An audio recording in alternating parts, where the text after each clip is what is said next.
Les quería contar un poquito por qué la invité a la CLO.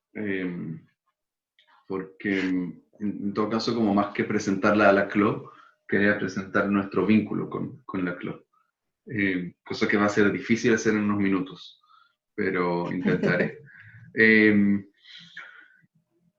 Para mí la mejor como imagen de por qué invitar a Chloe es la siguiente. El año pasado estuvimos en un seminario de una activista canadiense que se llama Vicki Reynolds. Y Vicki habla de esta idea de crear equipos solidarios.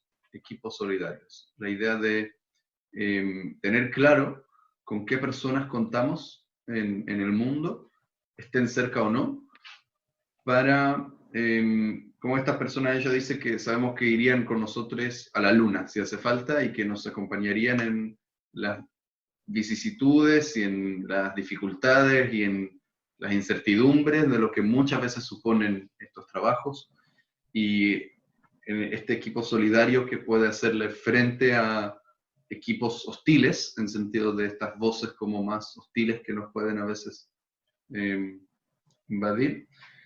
Y con esta idea de equipo solidario también como equipo de personas en que confiamos y que sabemos que nos devolverían a nuestro centro ético, que en caso de transgredir nuestra propia ética, que no lo dejarían simplemente pasar, sino que serían responsables con nosotros, devolviéndonos al centro.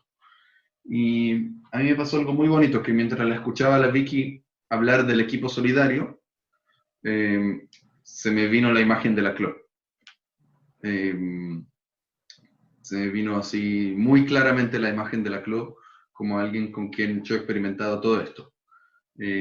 Como alguien con quien yo sé que puedo contar en momentos de incertidumbre y de no saber cómo abordar algo, y de estar confundido si estoy haciendo lo correcto o no, en momentos en que me preocupa haber transgredido alguna ética que me importa, el momento en que sé que ella me puede hacer notar ver algo que no estoy viendo, ¿no? Y de compartir ideas, y bueno, más que todo también compartir risas, es otra imagen importante. Así que esa para mí es una buena invitación, o sea, una buena presentación de por qué la invito a la CLO hoy. Y eso también tiene mucho que ver con la CLO, con una amistad muy cercana, pero también con ser colaboradores permanentes en nuestras prácticas. Y de ser la CLO alguien con quien yo sé que puedo compartir, bueno, eso, como tanto dudas personales o como ideas que yo pueda tener, como invitaciones a colaborar con las mujeres que yo acompaño. Y eso es súper interesante porque algo que hablamos el otro día que hicimos una conversación los dos, fue de que es igual bien interesante que muchas veces nuestras prácticas se encuentran desde el lugar en el que yo, siendo hombre, trabajo con mujeres que han sido vulneradas por hombres. Y la CLO, siendo mujer, ha trabajado y trabaja mucho con hombres que han ejercido violencia, que han sufrido también violencia, me imagino que ahora lo va a hablar más. Entonces, como que desde ahí también han pasado cosas muy interesantes en torno a la reflexión y las posibilidades que se han abierto. Así que eso, la idea hoy es conversar un rato en torno a las ideas de justicia, y a distintos cruces que eso tiene que ver, que eso tiene con las prácticas narrativas. Bueno, justamente la invitación tiene también que ver con permanentemente pensar por qué las prácticas narrativas. Esa es una pregunta que yo creo que nos tenemos que hacer permanentemente. Porque si consideramos que no son verdades universales, si consideramos que no son ideas neutras, la obligación que tenemos es relacionarnos con estas ideas desde aquello que queremos promover. Y yo entiendo que lo que queremos promover es la justicia. Entonces ahí es súper importante explorar qué intersecciones eso toma en el trabajo que la gente está haciendo, qué qué formas, después vamos a hablar de esto, qué formas concretas la narrativa toman en el trabajo de las personas, eh, que son distintas, porque tiene que ser distinto trabajar en Santiago de Chile, en donde trabaja la CLO, que donde trabajo yo, que trabajar en Australia, donde algunas de estas ideas fueron creadas. Así que, en fin, la invitación es a explorar un poquito todo esto. Así que, CLO, no sé si quieres presentar o contar un poquito qué vamos a hacer hoy. Sí, hola de nuevo a todas, a todos, a todes. Estoy muy contenta de estar en esta conversación, contenta y esperanzada siempre de poder hablar, de compartir diálogos, compartir relatos acerca de las cosas que nos importan y que nos mueven en la vida, ¿sí? Y sumándome a la historia de nuestros vínculos que compartió Nitzan, para nosotros creo que también sería muy importante, a partir de lo que tenemos como invitación y propuesta para el día de hoy, ustedes puedan conectar con sus propias ideas de justicia, con sus nociones de justicia, conectar con quizás acciones que estén en este momento realizando de manera concreta en distintos espacios de sus vidas, y que estén en conexión o estén en relación con estas ideas de justicia, o si conectan con relatos de otras personas, historias de otras personas en torno a distintos tipos de justicia, ¿sí? Creo que eso es algo muy importante, al menos para nosotros con Nitzan, y que quedó un poco en evidencia al momento de juntarnos antes de este encuentro y pensar qué quisiéramos, ¿sí? Que ocurriera como una esperanza, no como una imposición, sino que como una esperanza de algo que pase después de lo de hoy, ¿sí? Quizás comentarles que como centrar nuestra conversación en torno a la justicia tiene que ver también con que esto ha estado permanentemente presente e intencionadamente presente en las conversaciones que hemos tenido con NIT, en este contexto de equipos solidarios. Y equipos solidarios no tan solo en relación a nuestras prácticas vinculadas a nuestros trabajos, sino que también a nuestras vidas. Hay ideas de justicia que nosotros hemos traído, hemos invitado a nuestras conversaciones en relación a cómo nos relacionamos en el mundo, con el mundo y con las personas también, con distintas formas de ser y estar en este mundo. Entonces, dado que la justicia ha estado ahí permanentemente gravitando o instalándose o siendo parte de nuestras conversaciones, es que creo que pensamos en hoy hacerles partes de estas conversaciones a ver qué conexiones posibles o qué resonancias posibles pueden suceder. Eso, Nit, muchas gracias por estar acá. Quizás es bueno mencionarles que para mí hablar con muchas personas, en general, aunque sea de manera virtual, en general me pone muy nerviosa. Tengo en mi cabeza muchas voces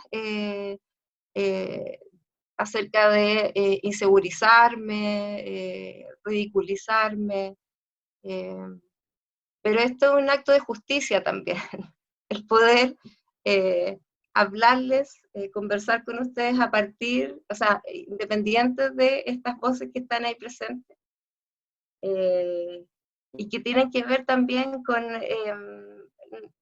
creo que con nuestras propias narrativas de justicia siendo mujeres, ¿sí? Silenciadas, ridiculizadas, avergonzadas, a lo largo de tantas y tantas vidas, ¿no? Entonces quizás el declararlo es un acto de justicia, como de no silenciarlo, sino que decirlo. ¿Sí? Estoy resistiendo, y probablemente lo resista de aquí a que terminemos hoy día de este encuentro, me voy a resistir a esas voces, como esta forma de hacer justicia. Eso por ahora, no sé ni cómo seguimos. No sé, habíamos preparado un par de preguntas y en todo caso la idea es como que podamos conversar un ratito la Chloe y yo, pero después que eso se pueda colectivizar y que la conversación se abra. Sí. Y bueno, hay muchas cosas que a mí me interesarían explorar. Y en principio algo que me ha llamado la atención y la intención, que tiene que ver con algo que hablamos bastante. De hecho, ahora pienso que quizás me lanzo a hacerte una pregunta que no habíamos planificado. No sé si eso está bien. Pero Dale nomás. es que me llamó la atención que fue importante para vos llamar a este encuentro justicias con potenciales restaurativos. Insististe mucho en esta palabra, en los potenciales restaurativos. Entonces, eso sería para mí interesante preguntarte como, ¿por qué es importante nombrarlo de esta forma? ¿Y qué significa dentro de esta forma de nombrarlo lo potencial y lo restaurativo? Que yo siento que son dos ideas que transgreden muchas formas de pensar. Me imagino, no sé, ahora vos dirás, pero como que transgreden la idea de que uno está haciendo justicia, no está en un permanente intento que falla también y que va evolucionando. Y también la idea de lo restaurativo. Entonces, eso en principio es como algo que me interesaría un poquito escucharte sobre eso. Yo lo había pensado, anticipándome a tus preguntas. Te leí la mente y dije, Anit me va a preguntar esto. No me pillaste tan poco preparada. Pero es algo que quizás es bueno, y agradezco que lo hayas planteado ahora como inicio de nuestra conversación, porque creo que tiene que ver con declarar posiciones. Cosa que para mí es muy importante estar permanentemente declarando posiciones, desde dónde estoy diciendo lo que estoy diciendo, con qué historias o con qué nociones, con qué comprensiones de la vida se relaciona lo que estoy diciendo, y eso en cualquier ámbito de relaciones. Entonces me parece que es justo el poder declarar esto antes de empezar a hablar de quizás otra justicia. Esta frase y además que me parece justo también que pueda decir que esta idea de los potenciales restaurativos es una idea que expresó David Epstein el año pasado cuando vino acá a Chile, y que lo puso en relación a una historia de una mujer que había sufrido violencia por muchos años, ejercida por su padre, lo que había tenido consecuencias para ellas bien, bien difíciles, una relación con su cuerpo muy, muy difícil, y como en un espacio terapéutico, ella es parte de una ceremonia en donde se hace un juicio a este padre, ¿sí? Y ella reclama justicia en sus propios términos y es acompañada por este equipo solidario, si se podría decir, de profesionales o no, como sea que se siguen, pero son personas que la venían acompañando terapéuticamente mucho tiempo y que preparan este juicio, donde este acto, esta práctica, o quizás como la habrá concebido esta mujer, tiene ese potencial restaurativo. Y el potencial restaurativo, para mí, la palabra potencial es en sí misma un compromiso ético, es hacia donde nosotros tenemos que intencionar nuestros acompañamientos a las personas con las que nos vinculamos en nuestros espacios de trabajo, en nuestros espacios cotidianos, ¿sí? Y que requieren de nosotros ese tipo de acompañamiento. A eso nos tenemos que comprometer, a que nuestras acciones sean eso, sean un potencial restaurativo, y lo restaurativo pensado en redignificar la vida de estas personas, ¿sí? Eso es lo restaurativo.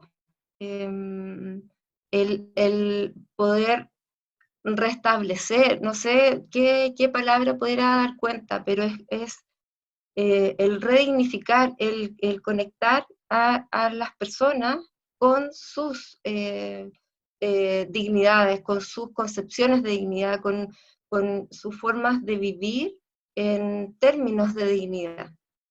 Eso es lo que yo me imagino y lo que pienso cuando hablo de restaurativo, ¿sí?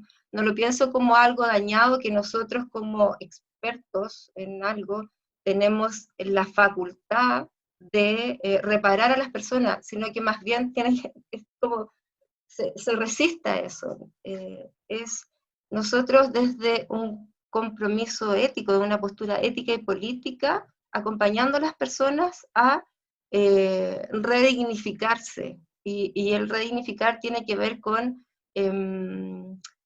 vivirse en sus identidades preferidas y en sus formas de justicia también, que puede llamarse justicia social, justicia ocupacional, justicia restaurativa, como sea que otros territorios de saberes lo han nombrado, ¿sí? Pero esto tiene que ver con procesos que las personas denominan, pero que nosotros intencionamos en este potencial restaurativo, en este compromiso por redignificar la vida de las personas en los términos que estas personas quieran ser redignificadas o dignificadas. Eso. Interesante porque hasta donde yo entiendo, nombraste eso de hacer justicia en propios términos. Y de las conversaciones que hemos tenido acerca de la justicia restaurativa, que es una idea que, pese a no entenderla mucho, sinceramente, todavía, ojalá hoy lo pueda entender un poquito más, me suena a mí que tiene que ver con el término, con la noción de términos propios, ¿no? No con las nociones universales de qué sería hacer justicia después de alguien cometer un delito, ¿no? Sino de procesos que más bien involucren a las personas como voces primordiales en la toma de decisiones respecto de cómo seguir, ¿no?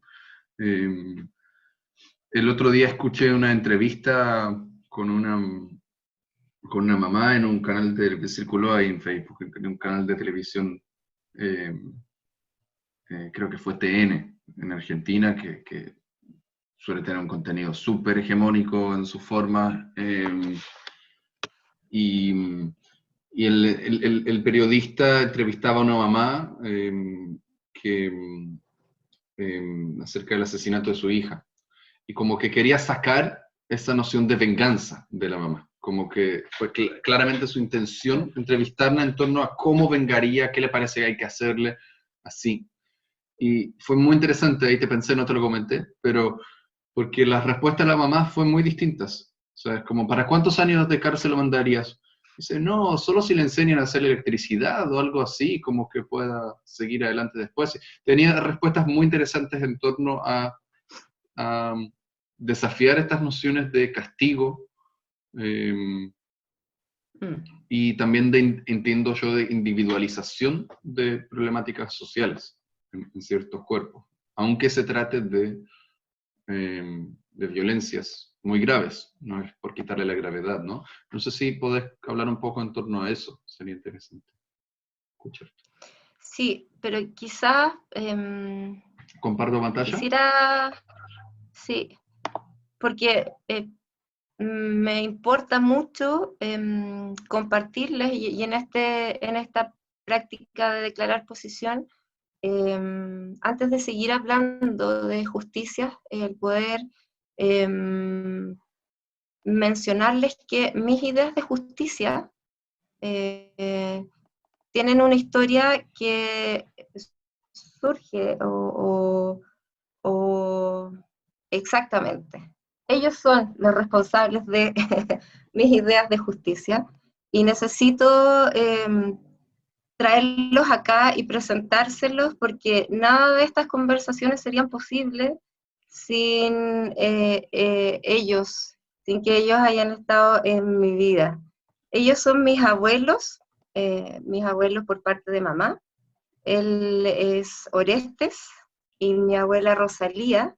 Ambos ya no están en cuerpo aquí, pero sí están siempre conmigo. Creo que ellos son los gestores de mis primeras nociones de justicia. Mi abuelo era sindicalista, no sé si eso quizás tenga que explicarlo pensando en que es un término de acá chileno, pero mi abuelo trabajaba mucho en relación a los derechos de los trabajadores, ¿sí? Luchando por los derechos de los trabajadores. Yo me crié con ellos y ellos fueron mis principales cuidadores en un contexto de crecer, de una niñez en dictadura. Por lo tanto, yo vi en lo práctico cómo ellos hacían justicia, ¿sí? Sin que quizás se declarara literalmente así. Yo fui razonando mucho con esto de lo justo, de la justicia social, a partir de lo que ellos hacían y de lo que ellos transmitían y de lo que cotidianamente estaba implícito en sus prácticas de crianza, ¿sí? Mi abuela, una mujeraza, ella probablemente fue más feminista de lo que ella pensaba, y con ella las nociones de justicia en relación a ser mujer fueron claves en mi vida. Entonces me parece que es justo honrarles y traerles aquí y poder compartir que, insisto, esta conversación no sería posible si yo no los hubiese tenido y no los tuviera ellos en mi vida. ¿Sí? Eso para mí era muy importante mencionar. Dicho esto, en relación a lo que tú me preguntabas, Nit, de cómo pareciera ser que fueran estas ideas de justicia restaurativa, creo que tiene que ver mucho con lo que tú mencionaste. En lo particular, yo me vinculé a las ideas de justicia restaurativa a través de un magíster que hice, pero que el magíster fue consecuencia, fue un devenir de mi experiencia de acompañar a hombres privados de libertad en una cárcel de acá de Santiago, y que es la cárcel más grande de Chile, y que es una cárcel que tiene el mayor número de personas privadas de libertad, hombres privados de libertad. Y creo que ese fue el lugar donde me conecté con relatos de vida donde la justicia no era posible en ninguna forma para estas personas. Es como que me enfrenté a un lugar donde confluían muchos relatos de vida, donde la idea de la no justicia y de la justicia en términos de venganza era lo posible, era lo que determinaba la vida de estas personas. Y me acuerdo mucho, y creo que he traído a este hombre en muchas conversaciones, a este hombre que estaba privado de libertad. Y un día conversando, yo además, bueno, mencionarles que de profesión, más bien de oficio creo, yo soy terapeuta ocupacional, y hace muchos, ya yo diría 10 años más o menos que he estado vinculándome un poco más a ideas de las prácticas narrativas. Por lo tanto, cuando estaba trabajando en esta cárcel, quizás las nociones no estaban tan potentes o tan visibilizadas o tan claras de las prácticas narrativas, pero sí estaban ahí rondando, creo que en la manera de escuchar a estos hombres. Y además desde mis propias historias de justicia, en relación a la justicia social y justicia feminista también.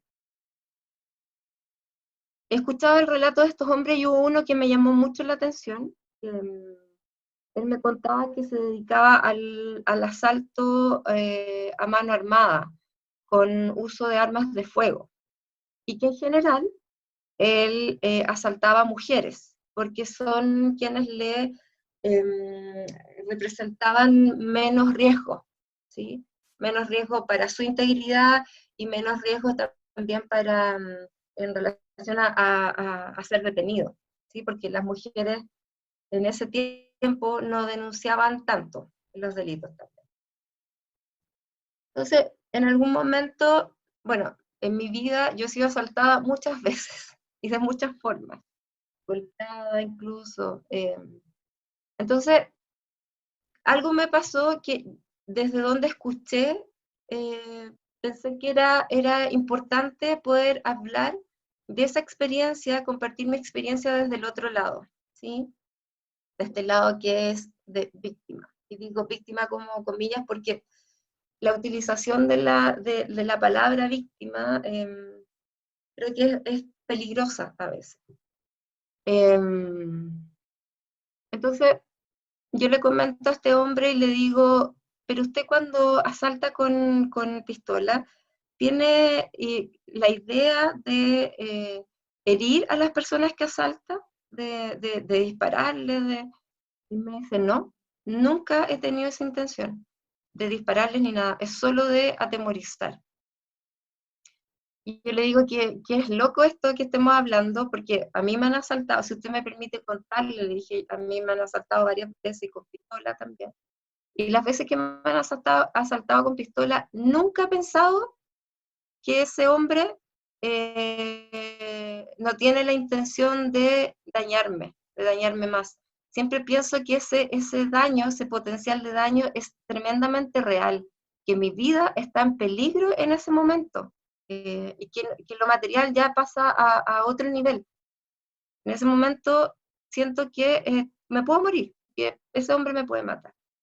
Cuando yo le relato esto, la expresión en su cara fue impresionante. Era de detenerse, como que algo estaba pasando con él. Y me dice, yo nunca había pensado que esto era posible, que esto le pasaba a las personas que yo asaltaba. Él era un hombre adulto para el general de la población privada de libertad que estaba en esta cárcel. Habrá tenido en ese tiempo unos 50 años, y en sus 50 años, que probablemente habrán sido 40 de que el delito estuviera presente en su vida, nunca se había preguntado esto porque nunca había tenido la posibilidad de hablar con alguien que fuera víctima de lo que él hacía. Y ahí creo que se instaló, a mí eso me removió tremendamente, hasta el punto de que después buscar en esta escucha muy atenta la posibilidad de hablar de esto con otros hombres que quisieran hacerlo, que voluntariamente no sé si voluntariamente, sino que surgiera esta posibilidad en las conversaciones que teníamos. Y se fue dando, afortunadamente, y empezamos a hablar de esto. Y creo que ahí se instalaron las primeras ideas de lo que se ha construido como un cuerpo de conocimientos en relación a la justicia restaurativa, ¿sí?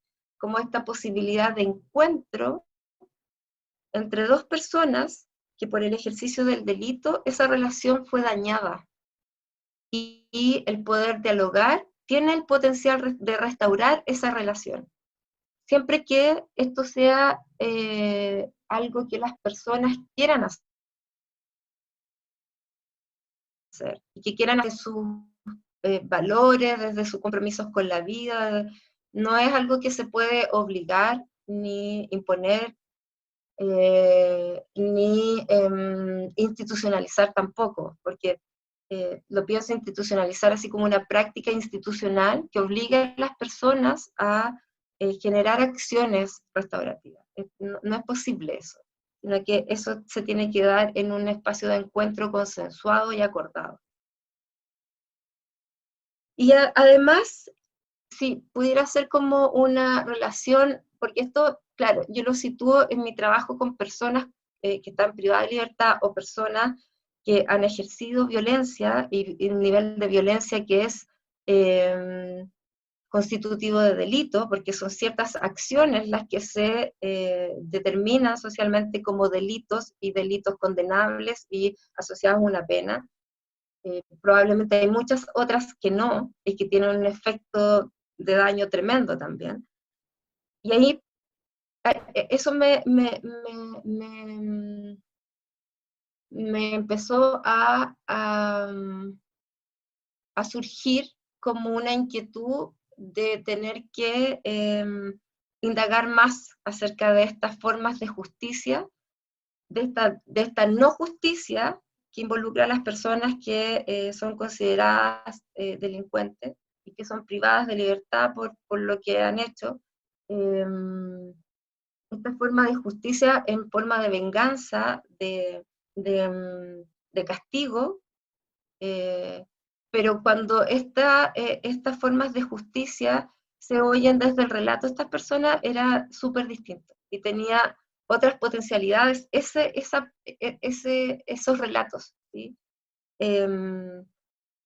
Y eso lo fui instalando también, o no sé si lo fui instalando, sino que más bien se fue presentando en las conversaciones que tenía con otras personas que yo acompañaba terapéuticamente. Era como que se daban condiciones similares, donde las personas habían sido excluidas de posibilidades de justicia social, de justicia ocupacional, que es lo que nosotros adoptamos como lenguaje, o lo decimos en clave de terapia ocupacional, donde las personas no tienen la posibilidad, han sido excluidas de la posibilidad de hacer cosas significativas que los mueven en la vida, por el sistema, por la estructura de los sistemas que excluye a algunos, hasta el punto de decidir qué es lo que tienen que hacer, y si eso pierde significado, da lo mismo, ¿sí?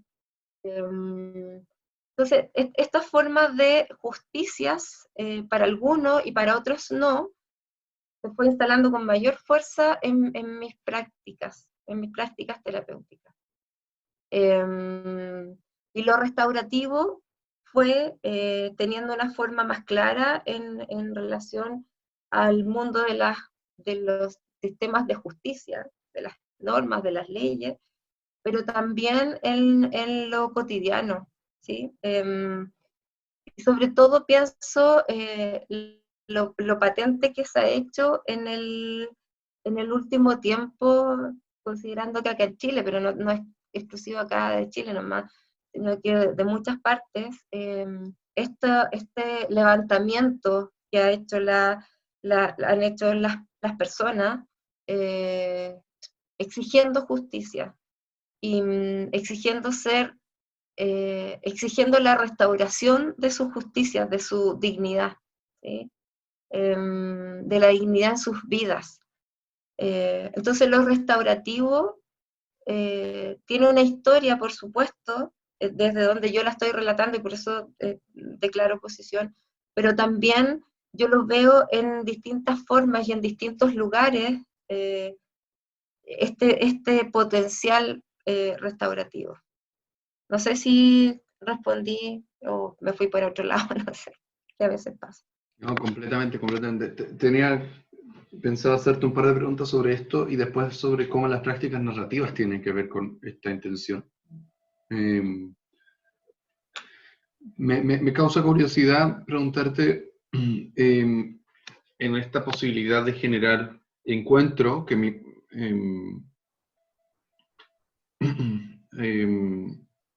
para restaurar la relación, lo que vos llamaste, sería interesante saber como qué tipo de consideraciones tienen en torno a la integridad de las personas, a su sensación de seguridad, a la relación de poder. Me imagino que hay una consideración importante de la relación de poder. Pregunto esto más que todo como para, o sea, de las conversaciones que hemos tenido, me parecía a mí que las nociones de justicia restaurativa están muy lejos de ser nociones de reconciliación y otros nombres bonitos por el estilo que muchas veces eh, eh, tapan, de hecho, historias de lesa humanidad y etcétera, ¿no? En nombre de un Estado que quiere hacer avanzar el capitalismo y no generar una reflexión crítica en torno a sus fuerzas de seguridad, etc. Entonces sería interesante saber eso, como qué tipo de consideraciones en torno a las relaciones de poder, en torno a lo que hace falta pensar para generar este tipo de encuentros.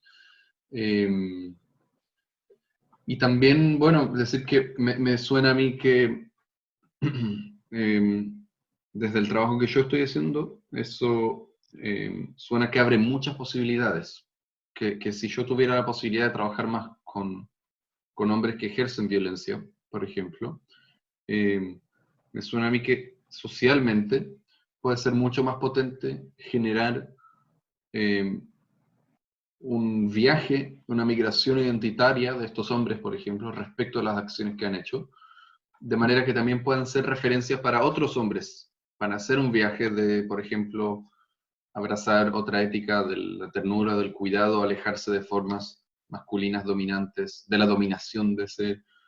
Entonces, quería también preguntar en torno a eso, como, porque no, me suena a mí como que no se trata acá justamente de un castigo individual o de una restauración individual, sino justamente de la posibilidad de ver mucho más allá, ¿no? Sí, tú lo estás preguntando a partir como de lo que declara estas prácticas de justicia restaurativa en el ámbito de justicia, del sistema de justicia normativa. Sí, también. O sea, también en este ámbito y también en el ámbito en que vos has estado trabajando. Ah, ya. Ya, como para responderte, quizás no en relación a conceptos tan técnicos, sino que más bien desde las interpretaciones que yo iba haciendo, o la traducción más bien. ¿Sí? Sí, sí, Ya. exactamente. A ver.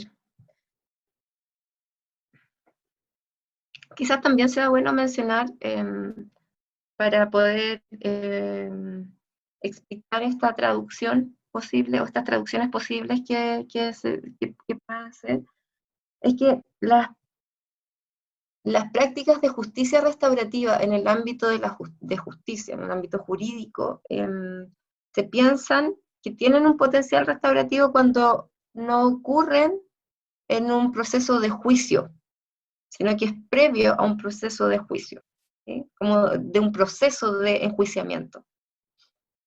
¿Por qué? Porque las prácticas de justicia restaurativa, si buscan la restauración de las relaciones que fueron dañadas por el ejercicio de un delito, el Estado no se puede apropiar de esa posibilidad, de ese proceso de reparación o de restauración de esas relaciones.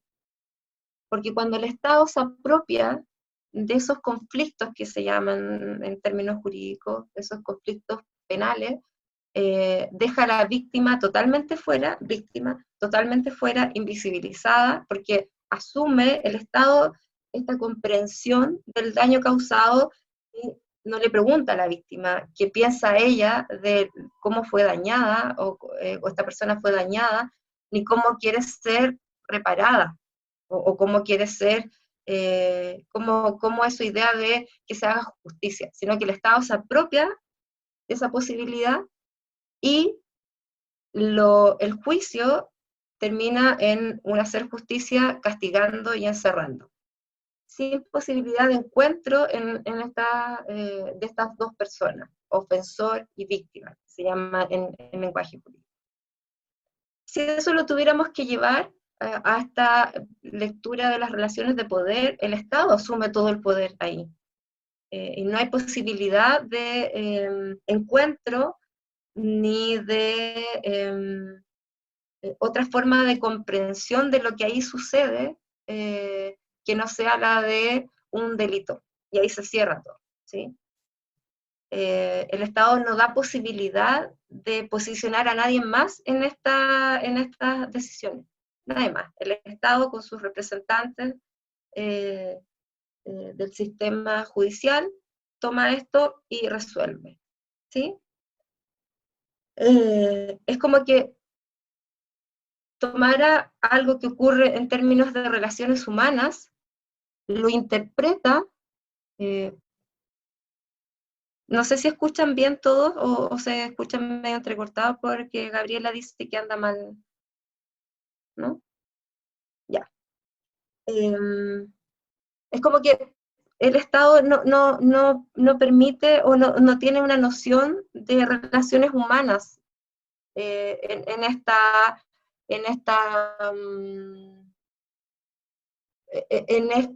situación, ¿sí? De comisión de delito, todo, no se entiende el humano, hay un acto que debe ser castigado, porque tiene un impacto en lo social y en la normativa social, todo lo humano y las relaciones humanas, ¿sí? O la interpreta desde su lenguaje más jurídico. Entonces, para evitar que el Estado se apropie y asuma el poder absoluto en mirar y hacer algo respecto a una situación de conflicto entre dos personas, es que se intenciona que esto ocurra antes de un proceso de juicio, donde no sean como tomados y capturados por el sistema de justicia, sino que sea un espacio de encuentro lo más similar a un espacio de encuentro social, donde ambas personas quieran, porque también el exponer a las personas obligadamente a un encuentro con alguien que le generó daño, o sea, es impensado, no tendría cabida en una forma de práctica de justicia restaurativa.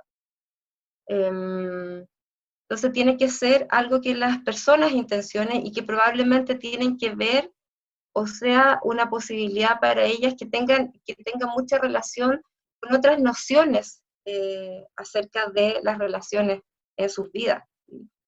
Pienso en esta mujer que no sabía mucho qué decir, probablemente nadie le ha preguntado qué es para ella hacer justicia en sus términos, en sus propios términos, cómo sería.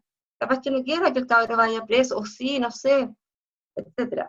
Eso es lo que permite una práctica de justicia restaurativa, que las personas voluntariamente, se habla, puedan intencionar ese espacio de encuentro y de diálogo, y que la persona asuma un rol de víctima en este sistema, porque no está totalmente alejado del sistema de justicia,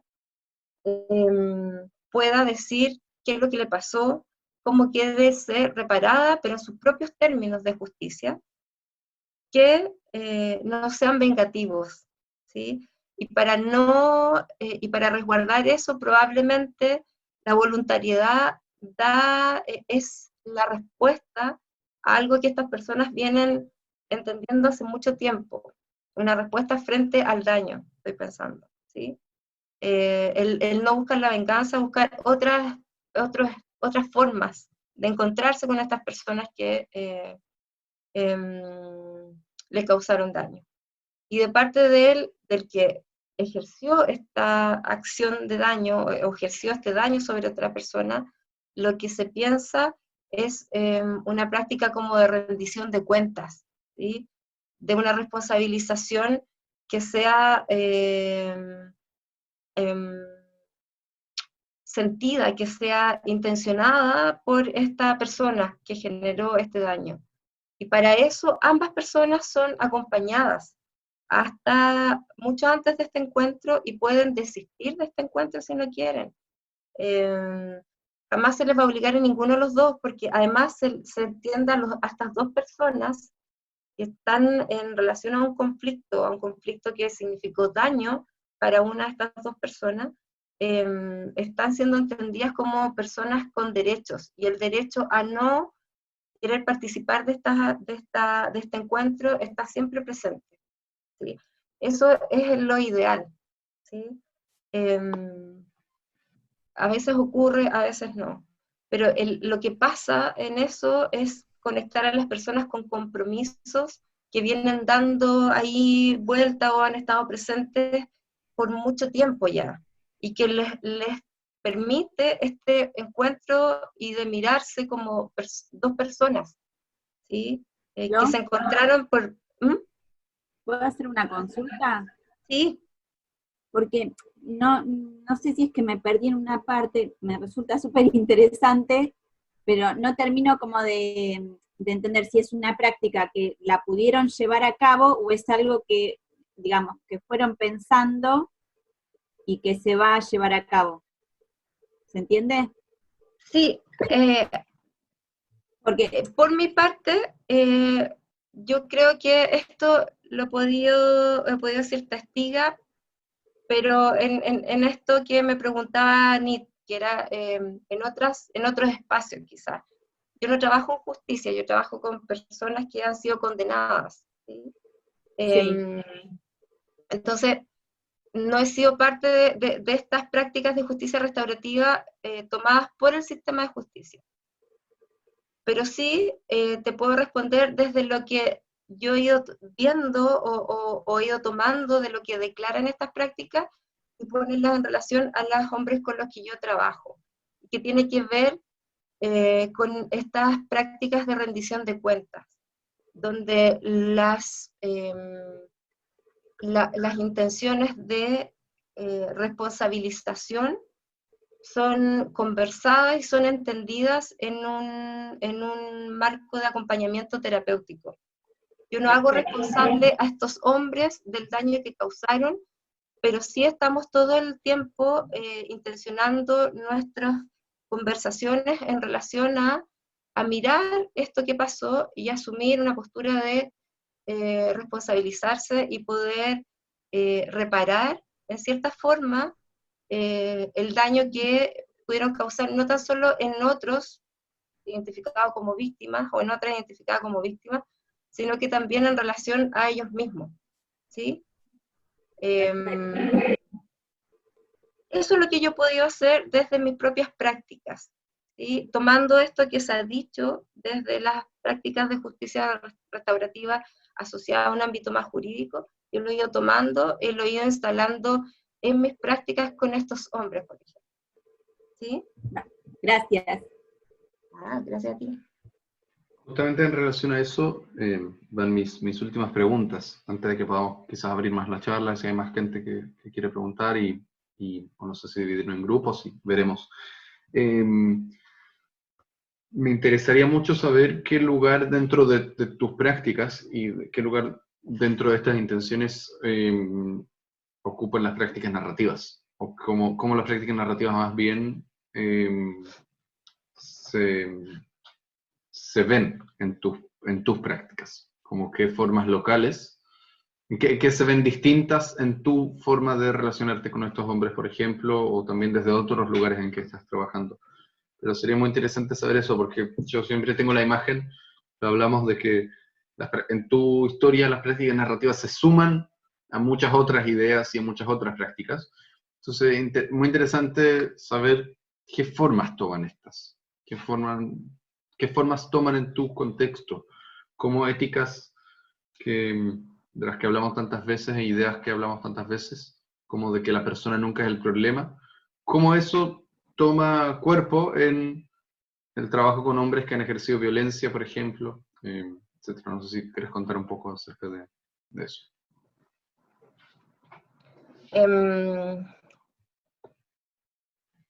Necesito ver, espérame. Que tengo como... Acá. Puedo mover la pantalla también, si quieres. Sí,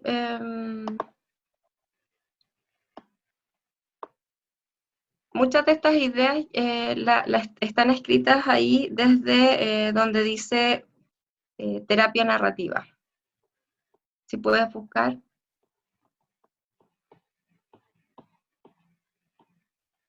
Ahí.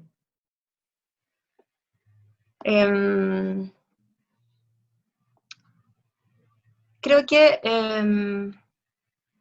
mi aproximación a las prácticas narrativas fueron, y todas estas declaraciones que son como los principios que declara la terapia narrativa como prácticas, fueron,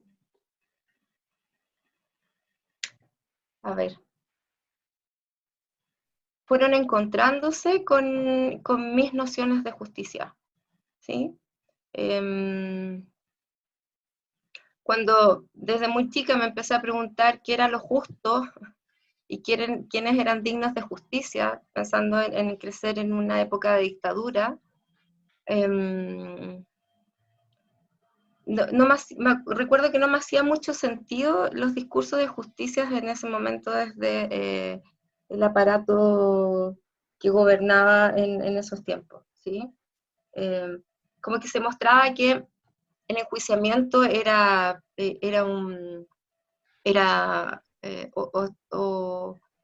el juicio, la justicia se ejercía en formas de tortura, de desaparición, de muerte, en personas que estaban luchando por sus derechos. Estos relatos a mí creo que no me hacían sentido, siendo muy niña, y era como la utilización del lenguaje para presentar a estas personas como que eran problemas para la construcción de una sociedad justa, que eran terroristas, y mi acercamiento a las prácticas de mis abuelos me hacía entender que las personas estaban siendo alejadas de sus posibilidades de justicia social, y esto en relación a vivir sus vidas en los propios términos de justicia y dignidad. Eso creo que me permitió, es como decir, a cuestionar lo que los discursos hegemónicos planteaban. Y uno de esos tuvo una representación muy fuerte cuando yo escuché desde las terapias narrativas que las personas no son el problema es el problema. Esto, si bien se plantea, creo yo, en un espacio de contexto terapéutico, de acompañamiento terapéutico, yo lo entendía desde otros lugares también, desde las mujeres no somos el problema, los niños no son el problema, las personas que cometen delitos, y eso puede sonar súper difícil, ¿sí? Como de quizás comprender. No son el problema, la violencia es el problema, y eso lo escuché de Vicky con mayor fuerza todavía. Y así fue como estas propuestas de la terapia narrativa y las prácticas narrativas fueron conectándose y enriqueciendo mucho más mis nociones de justicia, ¿sí? De justicia en relación a personas que habían sido permanentemente excluidas, castigadas, puestas fuera de un territorio de justicia o de distintas justicias, excluidas de las posibilidades de justicia. Fueron entonces tomando fuerza y fueron enriqueciendo estas nociones que ya venían conmigo. Ni hablar de lo que estos principios, estas declaraciones aportaron a mis prácticas terapéuticas. Mis prácticas terapéuticas que ya venían tremendamente influenciadas por mis nociones de justicia, ¿sí?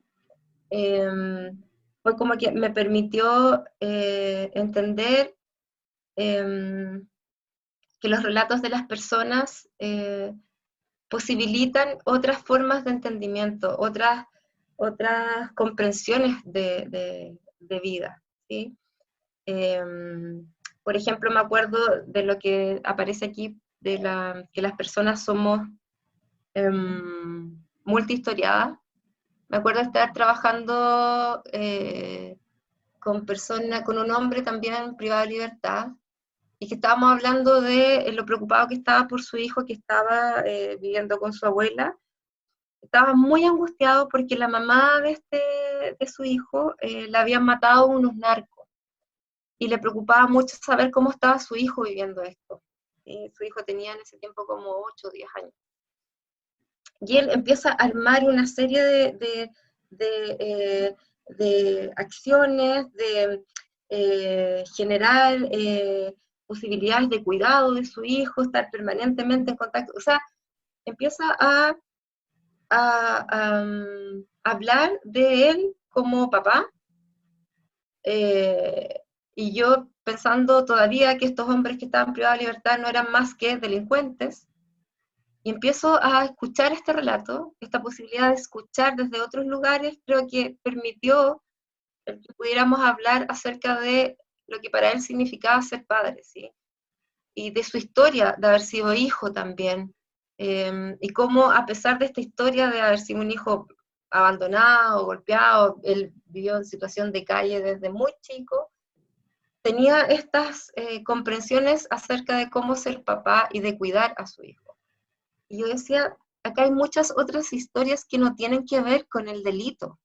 Y si yo me centro en el delito, vamos a perder toda la posibilidad de encontrar estas historias que tienen que ver con sus identidades preferidas. Para él lo más importante era ser papá. Y si tenía que estar en la cárcel, el papá como fuera en esas condiciones igual. No iba a dejar de ser papá, en las formas que para él eran justas además. ¿Sí? Como la hacer justicia para él era no hacer lo que habían hecho con él siendo niño. ¿Sí? El cuidar a su hijo, el estar permanentemente presente. Si yo me hubiese centrado en el delito, y yo creo que me hubiese centrado en el delito y en su conducta delictual si no hubiese estado en vinculación ya con algunas ideas de la terapia narrativa. ¿Sí? La posibilidad de escuchar otras historias, otros relatos, el entender de verdad que las personas somos multihistoriadas, y poder tener acceso a esa, que él me permitiera acceder a sus historias de identidades preferidas. Y desde ahí en adelante, eso fue tremendamente intencionado en todos los espacios de trabajo en los que estuve, en las relaciones que he tenido de trabajar con personas locas, y locas lo digo no de una manera peyorativa. Yo siempre cuando hablo de los locos y las locas es como un acto de resistencia a estos diagnósticos que adscriben a identidades patologizadas. Me pasaba lo mismo, era como, salgamos de la historia de la esquizofrenia o escuchemos la historia de las voces, porque esas historias de las voces tienen que ver con historias de estas personas. ¿Sí? Y así las prácticas narrativas fueron también moldeándose en mis formas de práctica narrativa, que tiene que ver con mis comprensiones de justicia. Para mí las prácticas terapéuticas son o están en directa relación con el ejercicio de hacer justicia. No están exentas de eso. Yo siempre declaro esa posición. Es lo que permanentemente estoy entendiendo. Imagínense lo complejo que es eso cuando yo declaro esta posición con algún hombre que estoy trabajando y que fue condenado por un sistema de justicia. el declarar que para mí es importante el hablar de justicia, pero los propios términos, es algo que lo hago muy cuidadosamente por lo mismo, para no conectar con historias de justicia de estos hombres, que tienen que ver con el castigo y la venganza, sino que poder tener acceso a otras formas de justicia en donde estos hombres en este momento conecten también con sus propias nociones de justicia y de ser justos. No es lo único que hago, pero sí declaro posición permanentemente respecto a mis espacios de justicia. Y hay un último momento que yo creo que tiene que ver con donde dice prácticas narrativas OINIT, que está más abajo.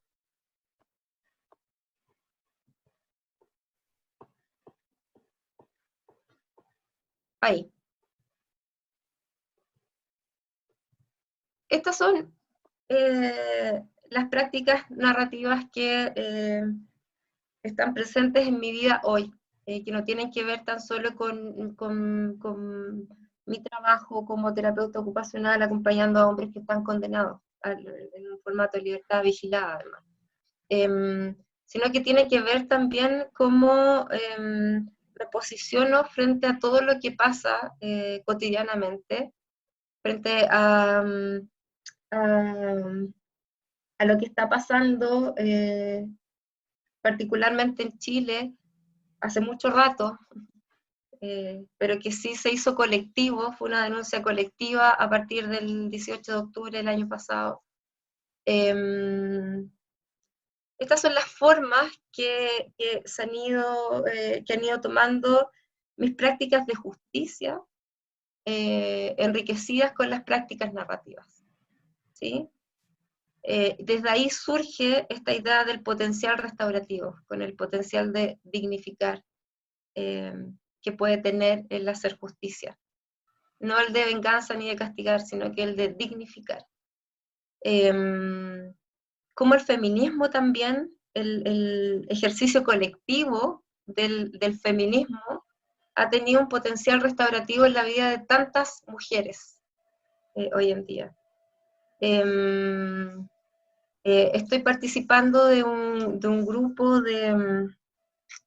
que surge a partir de la posibilidad de hacer cabildos en cárceles, pero que finalmente devino en un colectivo que comparte una ética anticarcelaria, y ahí he estado pendiente en este momento de crisis social y sanitaria, muy pendiente de las personas que han sido privadas de libertad por manifestarse, y también poder visibilizar las condiciones de vida que tienen las personas privadas de libertad y que son invisibilizadas en la toma de decisiones frente a la pandemia del coronavirus, por ejemplo. El denunciar permanentemente estas condiciones en las que están, como una forma de visibilizar este espacio de no justicia y de no ser dignos de salud ni de cuidados en los que están. Que tiene que ver con estas prácticas de denuncia. El denunciar puede tener un potencial restaurativo, cuando lo que se busca es restablecer la dignidad de las personas, ¿sí? En esto de declarar posiciones permanentemente, creo que conecta con esto que mencionaba al principio con tu pregunta, Nit, cuando declaro que nuestras prácticas tienen potenciales restaurativos, traigo y doy voz a los compromisos éticos y las esperanzas que estoy tomando, de las que me estoy agarrando para acompañar terapéuticamente a las personas, ¿sí? El moverme desde esta ética, el moverme hacia esta ética colaborativa con las personas que trabajo, y como lo mencioné ahí, como esta nueva noción de los procesos de responsabilización, y como decía Vicky, gracias Vicky, estás demasiado presente en mi vida, de moverse de la culpa hacia la rendición de cuentas, ¿sí? Y cómo vamos acompañando desde una ética del cuidado. El estar permanentemente intencionando estas nociones de violencia como el problema, no como las personas son violentas, sino que algo hace la violencia o ha estado haciendo la violencia en su vida que se instala tan fuertemente que las lleva a ejercerlas, ¿sí? Y por eso nuestras conversaciones, NIT, han sido tremendamente potentes.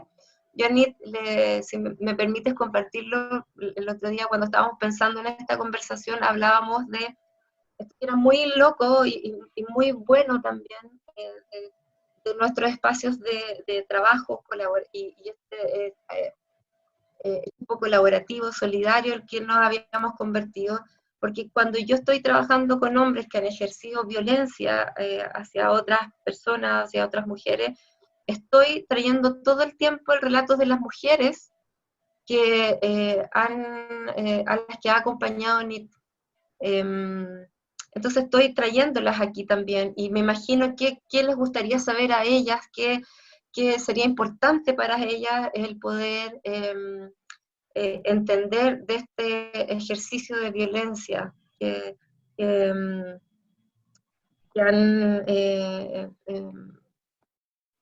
han practicado estos hombres. Eso tiene que ver con esta ética colaborativa y ética del cuidado también, y la comprensión de las nociones. Eso, no sé si hay algo más adelante, espérame, pudiera ser importante. Creo que lo último que podría quizás responder tu pregunta es en relación a lo que menciono ahí desde el reautoriar. No sé si está más abajo, Nit. Eso, desde el reautoriar hasta el final, hasta cómo restaurar justicia, eso es como las prácticas narrativas y mis nociones de justicia están siendo practicadas hoy en día, y cómo las prácticas narrativas han enriquecido estas nociones de justicia y han permitido que yo tenga estas nociones hoy en día, y que mis prácticas, las cosas que hago cotidianamente, se sostengan en estas éticas. Eso es lo que se me ocurre como respuesta, Nick. Qué interesante, Clo. Poder escucharte nombrar cosas que para mí son nuevas también.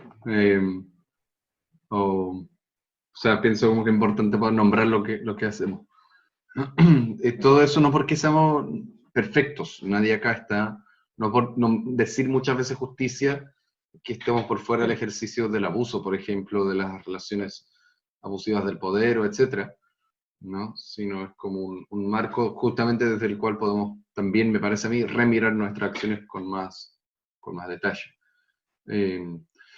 Bueno, estas son más o menos las preguntas que yo tenía en mente. Después tengo un par, pero hacia el final, y veo que nos queda no tanto tiempo. No sé si alguien quiere preguntar algo, abrir la conversación antes de que vayamos a los grupos chicos.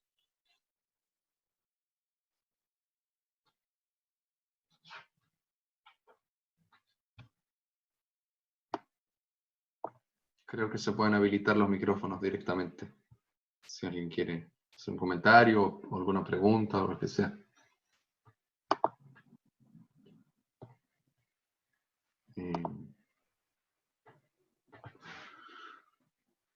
Bueno, y si no, Clo, no sé si vos querés como hacer la invitación a los grupos chicos, como más o menos que tenías pensado. Sí, es que quizás antes de eso, si me permiten, poder compartir, porque hay muchas cosas que quedan en el relato, pero creo que la selección de imágenes que hice es como lo que, es como las formas de prácticas o de cosas que me mueven hoy en día. Perfecto. No había visto me gustaría compartir con todas, todos. Esto es a partir de la revuelta social que le llaman acá, que yo creo que son prácticas de resistencia tremendamente colectivas.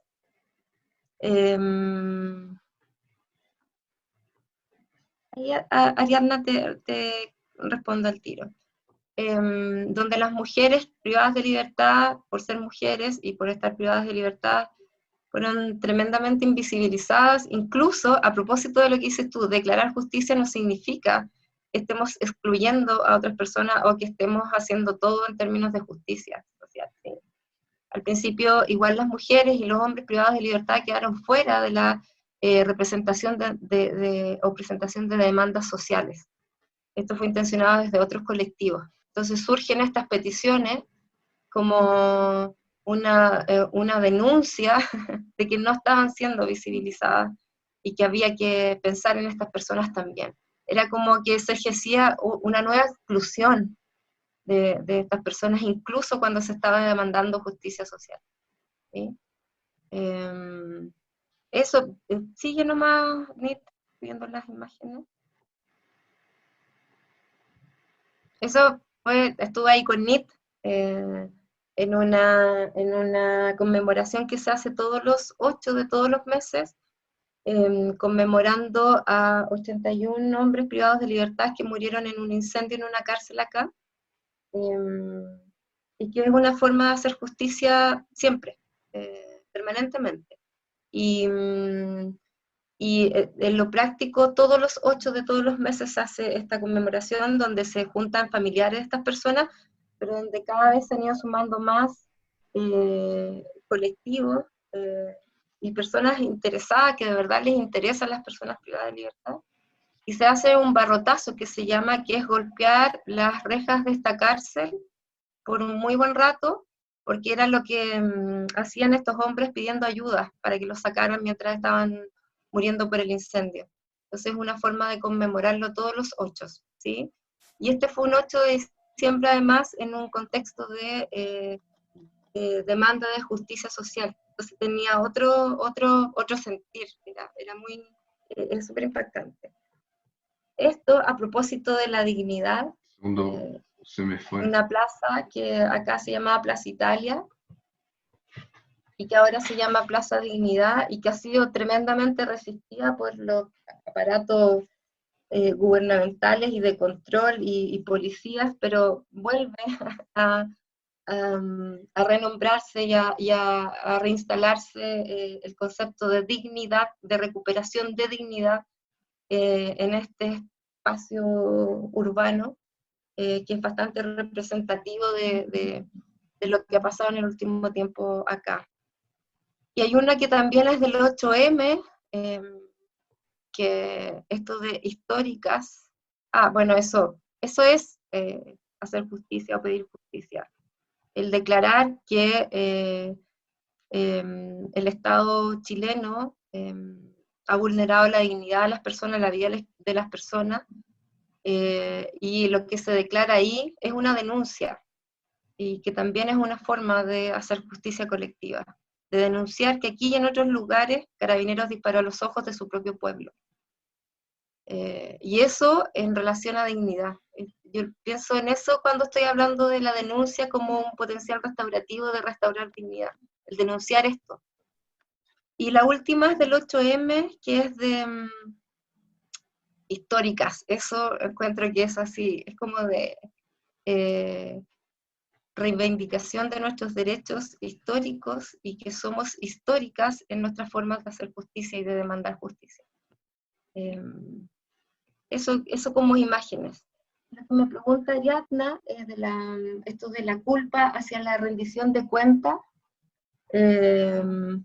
Lo que yo entendí con lo que yo resoné de lo que hablaba Vicky, era como de no culpabilizar, no insistir en culpabilizar, en que la persona se sienta culpable cuando ha generado daño, que también es una forma de castigo permanente, de generar venganza, de conectar con estas historias del problema y centrarlo todavía en la historia del problema, que es el que él sea violento, ¿sí? Sino que el posibilitar la conexión con otras historias de cosas que han sido importantes, con otros valores que lo han movido en la vida, porque de verdad que estas personas no siempre han sido y otras identidades, de verdad que son personas multihistoriadas. Y el que yo no me centre en el discurso de la culpa permite que podamos explorar e indagar en estas otras identidades que son preferidas porque tienen que ver con valores que no tienen que ver con la violencia.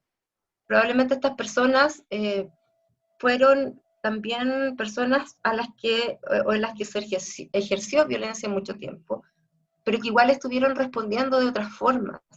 Si yo me centro en el discurso de la culpa, porque estas personas se consideren culpables y reconozcan la culpa, me pierdo de toda posibilidad de acompañarles en mi relación, que es influyente, en acompañarles en la exploración de estas otras historias, que no tienen que ver con la culpa. Y cuando indagamos en estas otras historias de identidades que conectan con otros valores, con otros compromisos, podemos, como terapeutas, como acompañantes terapéuticos, podemos establecer un territorio donde ellos puedan mirar entonces el ejercicio de violencia, pero desde otro lugar, y que eso posibilita que se responsabilicen, porque se conectan con sus valores. Por ejemplo, si se conectan con los valores del cuidado, cómo ellos se cuidaron cuando sobre ellos se ejercía violencia, probablemente puedan entender que su ejercicio de violencia transgredió el cuidado o la idea de cuidado de estas personas, y desde ahí pueden asumir una responsabilización y poder rendir cuentas, es decir, compartimos eso del cuidado y yo transgredí esto, pero desde otro lugar, ¿sí? No sé si se entiende como la idea. En relación a eso, Clo, me acordé ahora de una conversación que una vez tuvimos, no me acuerdo muy bien del contexto, pero en el que también dijiste algo interesante acerca de cómo cuando la intención de cierta práctica es el reconocimiento de la culpa de alguien por sus acciones, eso igual está centrado en quién ejerció violencia y no está centrado en moverse del lugar, ¿no? En generar propuestas prácticas. O sea, si yo estoy trabajando con alguien que ha ejercido violencia, no necesito que sienta culpa, necesito que sienta vergüenza por sus acciones, pero muy concretamente que se mueva del lugar y que sea parte del movimiento de otros hombres, por ejemplo, del lugar. Sí. Porque Sí. si no, es como que termina otra vez centrado en quien ha ocupado ya demasiado espacio. Me acordé de eso. Exactamente, sí. Eso. Ahora, quizá, no sé si hay más preguntas, hay como... Antes, nosotros teníamos la propuesta con NIT, que la había mencionado también al principio de cuando nos estábamos presentando o comentando de dónde surge esta idea de conversar. Es lo que hemos conversado con NIT, que ustedes puedan en grupitos más chicos, que permita un diálogo un poco más extendido, hablar acerca de las posibles resonancias, con qué ideas quedaron resonando acerca de justicia, de sus propias ideas y nociones de justicia, cómo están promoviendo cotidianamente justicias que son importantes para ustedes, o cómo han sido testigas y testigos de relatos de justicias de otras personas en otras formas que jamás quizás imaginaron, y es como decir, wow, aquí esta persona está pidiendo justicia. Por ejemplo, en unas conversaciones pasadas, habló de una mujer que decide sobrevivir, me parece que estaba como en una situación de violencia, y decide sobrevivir, y esto es, yo pensaba, su forma de hacer justicia, era lo justo para ella, lo justo era sobrevivir, y eso fue una posibilidad de respuesta y hacer justicia a la violencia que estaba viviendo. Por ejemplo, cuando hemos escuchado relatos de otras personas y uno puede decir, esto podría haber sido una forma o una declaración de que las personas estaban pidiendo justicia o estaban exigiendo justicia en sus propios términos. Eso, o en sus prácticas actuales, si tienen relación con sus nociones de justicia, ¿sí? Esa es como la invitación. No sé cómo lo hacemos, Nit, con la... ¿Tú haces? Yo puedo dividir, como siempre. Tomamos 15 minutos para esto, si les parece, y después vamos a ir terminando, quizás. Veo que hay mucha gente que está ahí con la cámara apagada y el micrófono apagado, así que no sé si están o no. Pero yo ahora mando la invitación y quienes quieran entrar en un grupo, eso, se va Nit, a sumar. antes de eso, gracias Jorge por lo que comentaste, que linda imagen, que potente conexión. Gracias por compartirla. Ay, pero sí. Voy a quedar súper pensando también en esto, a ver si puedo acceder al cuento. Ya, eso antes de tú tener el poder de dividir. Hablarlo, compartirlo con todos. Eso antes de como hablar yo.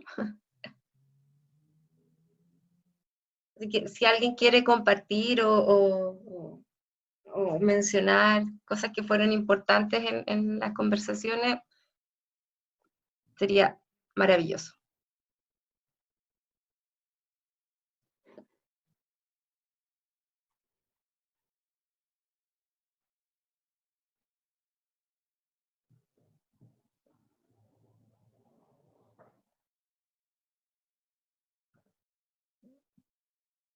Hola, buen día, casi buenas tardes, por lo menos acá en Santiago de Chile. Paulita querida. Claudita. Ella es una parte de mi equipo solidario. Un gusto verles. Yo te diría que tal vez de las cosas como centrales que estuvimos como discutiendo en el grupo tenía que ver con, a partir de nuestros trabajos, a lo mejor incluso de lo que está ocurriendo ahora, de estas injusticias estructurales que nos acompañan, ¿no? Como que se hacen mucho más evidentes ahora, con esta falsa apariencia de que los modelos económicos funcionan tan bien, pero en realidad frente a crisis como esta, muestran todas las inequidades de la manera más brutal y dolorosa, ¿no? Entonces pensábamos en los distintos espacios, los espacios de la academia o otros espacios de acompañamiento que tenían algunas de las personas del grupo, como esas injusticias que son casi estructurales, que se transmiten de una generación a otra, que van como, ¿no es cierto?, de alguna manera delineando la trayectoria de vida de las personas, como pensaba, les comentaba yo desde la terapia ocupacional y nuestro marco de justicia, como muchas de las personas que vamos a acompañar en los procesos o durante nuestra vida jamás van a poder elegir algo que realmente sea satisfactorio para ellos, ¿no? Que van a estar en trabajos o en ocupaciones que nunca han podido elegir, ¿no? Es como lo que les tocó, comillas, hacer.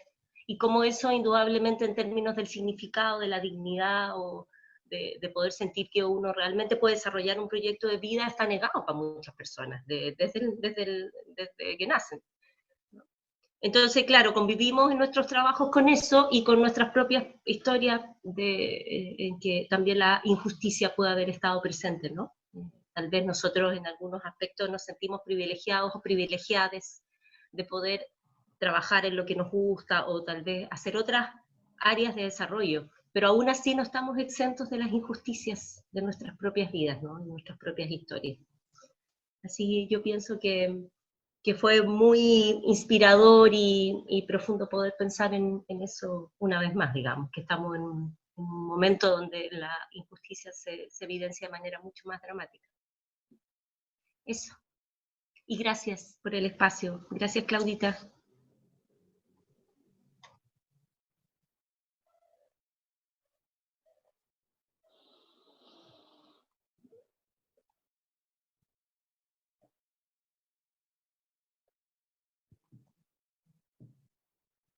No sé si alguien más quiere. No es solo, es pregunta, no es como una indicación. Es por si alguien más quiere.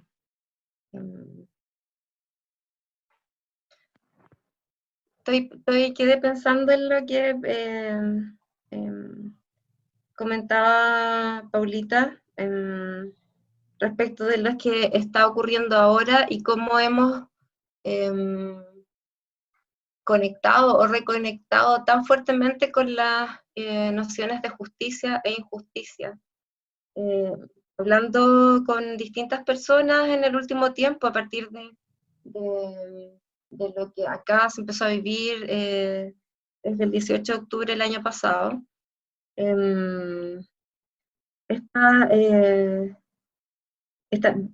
que quedaran evidencias, tantas injusticias sociales que nos oprimen cotidianamente, y a la vez cómo se empezó a hacer posible actos de resistencia.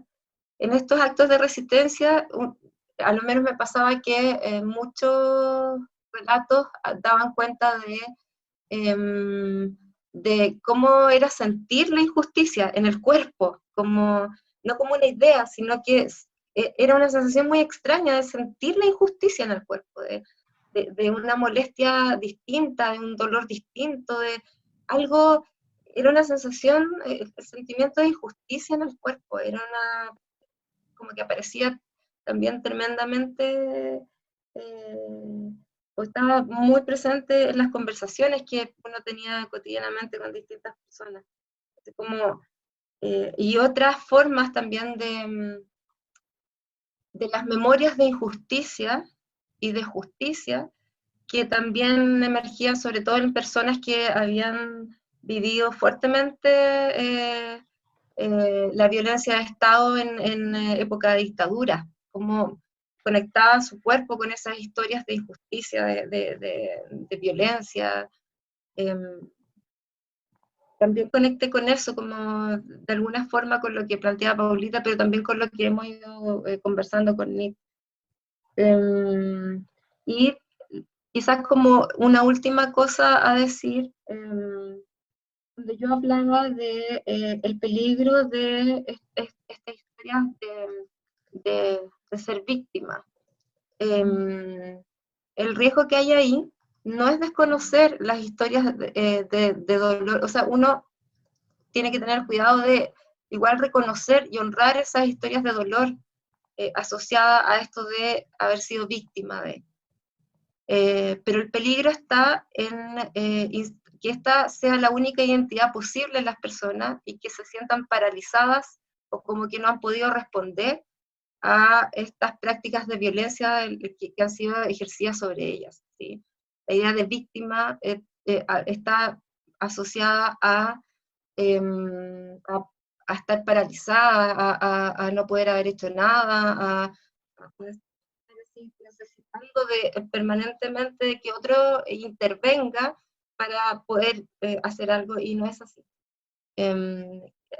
Me parecía interesante o importante declararlo, a qué me estaba refiriendo con el riesgo de los discursos de víctima y de victimización. Porque si uno se instala ahí, se pierde también de estas otras posibilidades, de estas otras historias que tienen que ver con las historias de respuestas de resistencia, ¿sí? Y por eso también esta imagen de somos de históricas que aparece en la calle en Plaza Dignidad para el 8M, yo lo entendía como somos multihistóricas, no hemos sido víctimas siempre, o no nos hemos vivido desde ahí siempre, hemos resistido permanentemente, ¿sí? Hemos sido permanentemente y seguimos siendo violentadas, pero seguimos respondiendo siempre.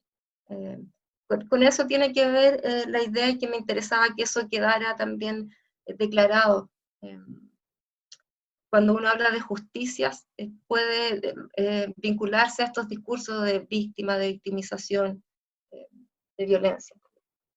Eso, como última cosa, agradecerles mucho el que hayan sido testigas y testigos de estas conversaciones y agradecer las resonancias posibles que pudieron tener en sus espacios de conversación, las voces que tenía de vergüenza, de inseguridades, se fueron, y eso se los agradezco también. No participaron esta vez, fueron expulsadas, Y para mí también es importante que eso pase, porque para mí es tremendamente importante hablar de justicia y vivir en relación a nuestras nociones de justicia, justicia que están sostenidas en éticas de colaboración, de cuidado, de también otras nociones acerca de lo que es importante para nosotras y nosotros. Eso, así que muchas gracias por estar. Antes de terminar, tenía una última pregunta para vos, Clo. No quiero responder. No, pero también, bueno, en primer lugar, como agradecerte mucho por estar hoy, porque eso tiene mucho que ver con lo que yo quería promover, que es como conocer la práctica de otras personas y las formas en que la narrativa se conecta con otros lugares que están moviendo. Y bueno, hablaste mucho de cómo las personas responden, y yo sé que hay como algunas frases, estuve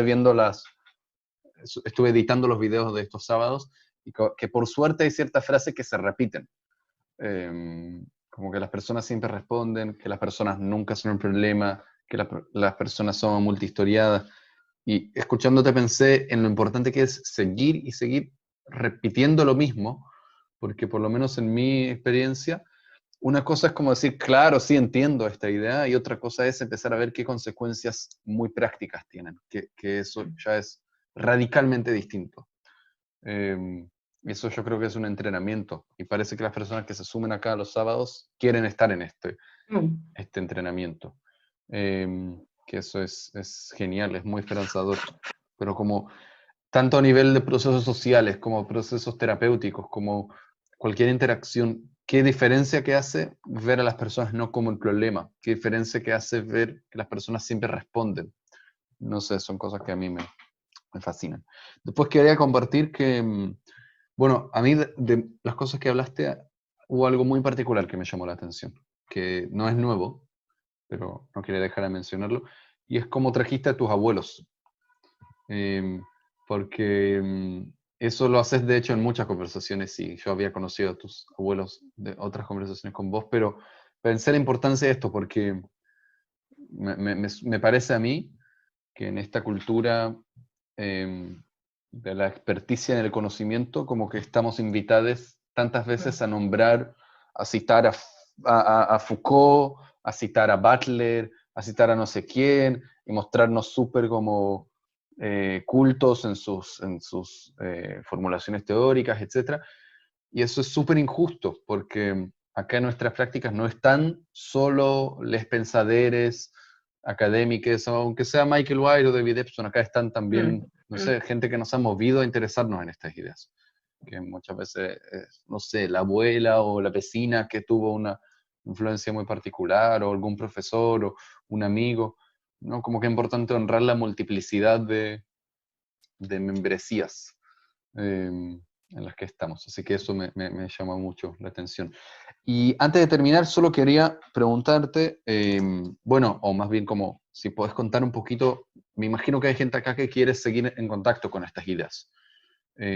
Como si vos tenés por ahí algunos nombres o algunas, o sea, por ahí si a alguien le interesa estar en contacto o seguir explorando algo de lo que vos nombraste hoy, como a quién podrías mencionar, cómo lo podrían hacer, no sé si libros o entrevistas, o nombraste a la Vicky muchas veces, no sé, eso se me ocurrió. Sí.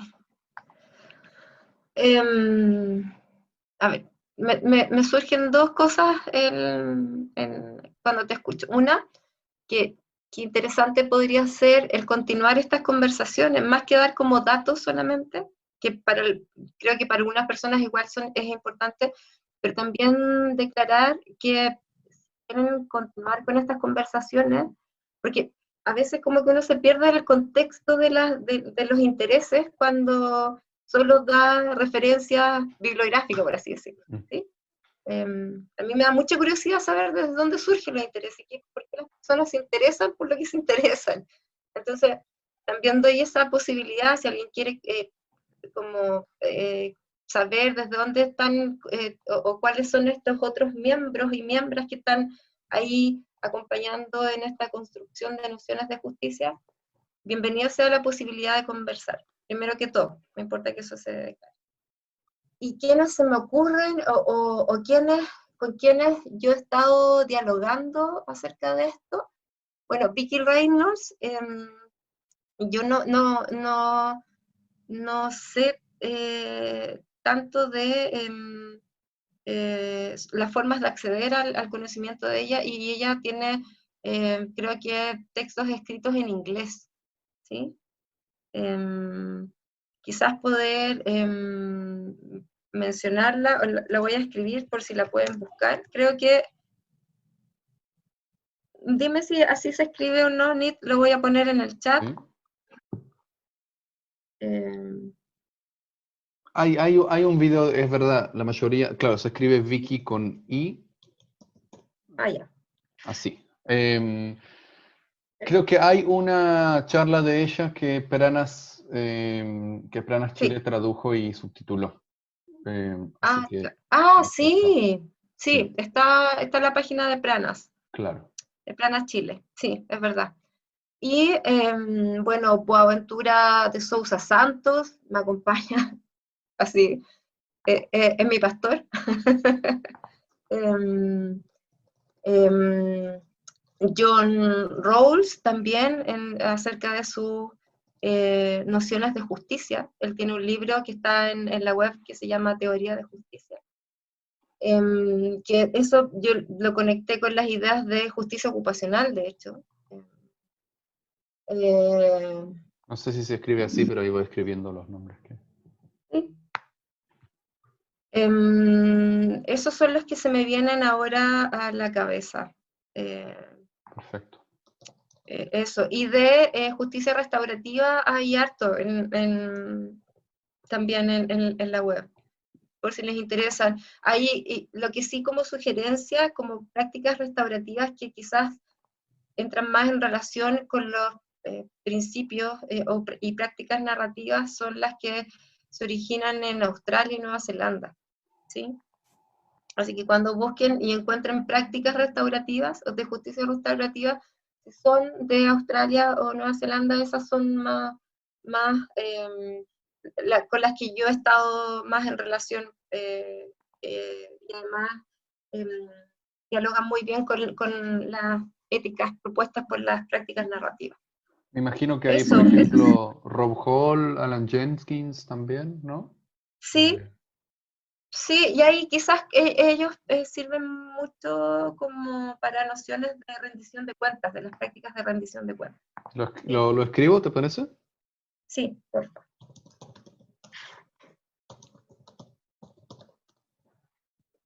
Rendición de cuentas, además, con hombres que han ejercido violencia o trabajo en comunidades también. Perfecto. Eso se me ocurre ahora. No sé si se me queda algo fuera. Genial. Bueno, cualquier cosa después tenemos los mails y vos me pasás y puedo compartir Eso, más material. Genial. no hay problema. Bueno, buenísimo. No sé, Clo, si querés dejar algún mail, dicen acá. Sí, lo voy a anotar. Perfecto. Y mientras la Clo anota, bueno, eso, agradecerles nuevamente. Ya caras conocidas, aunque no nos conocemos en persona con muchas otras sí.